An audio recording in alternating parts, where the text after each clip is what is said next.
Good evening, everyone. Some aircraft are destined for greatness. They charge around the sky, taking down MiGs or being shot down by ground fire.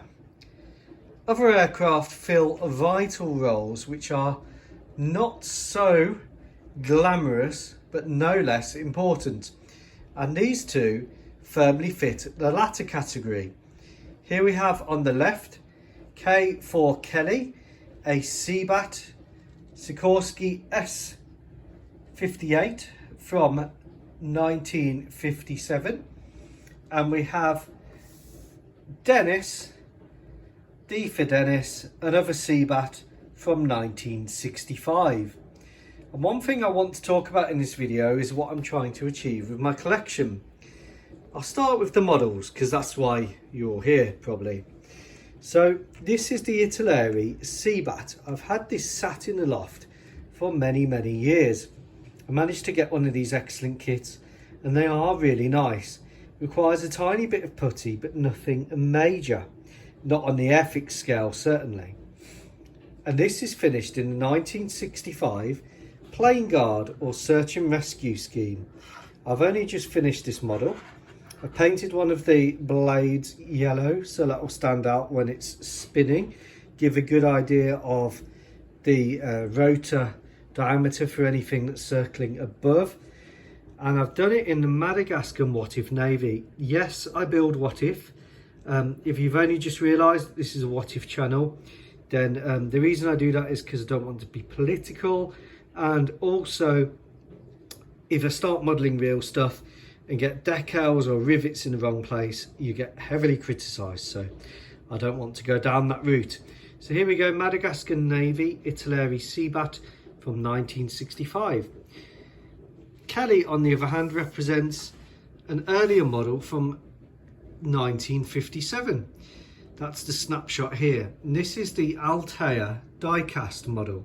It's not as nicely detailed as the Italeri one, but it's not terrible. It comes fully built up, and I have repainted Kelly into a more appropriate scheme for my needs.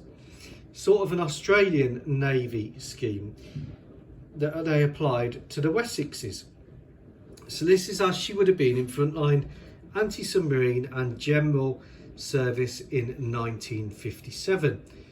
And then this one is in the Search and Rescue Plane Guard scheme from 1965. Now I'll just briefly talk about what I'm trying to achieve in my collection. So what I'm trying to do in my What If collection is to really pick out the evolution of aircraft types. So in 1957, the Seabat, piston powered, would have been very much at the front line, anti-submarine helicopter work, frontline service, general purpose Navy helicopter.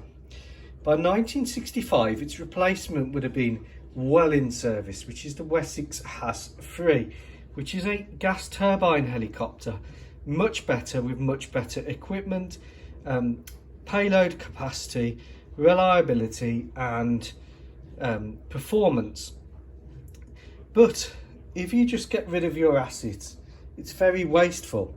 So whilst this is a What If collection, I've tried to keep it realistic.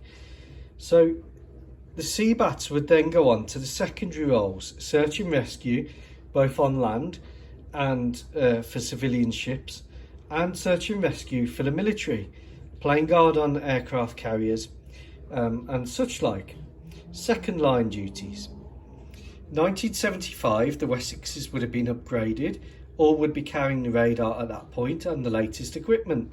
Some would then go into secondary roles such as search and rescue, and the Seabats, reaching the end of their life, would then be phased out, either into civilian resale or to retirement. So that's what I'm trying to capture in my collection. So you'll see lots of types of aircraft as they go through the evolution. So the next models I need to build are the Wessexes, which take over from these piston powered aircraft. But I hope you like these. I'm really a fan of the Seabat. I think it's a great looking helicopter. I've tried to do this nice and bright in a different scheme, And Kelly, of course, looks very smart in her anti-submarine scheme. I've gone for the Australian scheme because Madagascar being on the southern hemisphere, the white seemed more appropriate than the Royal Navy yellow, although that was a consideration. And here, 1965, everything's starting to tone down, except if you're doing a rescue role, plain guard role, you need to be bright and you need your rotor diameter to be seen. Let me know what you think. Any ideas, nice comments, always welcome. Enjoy the rest of your evening.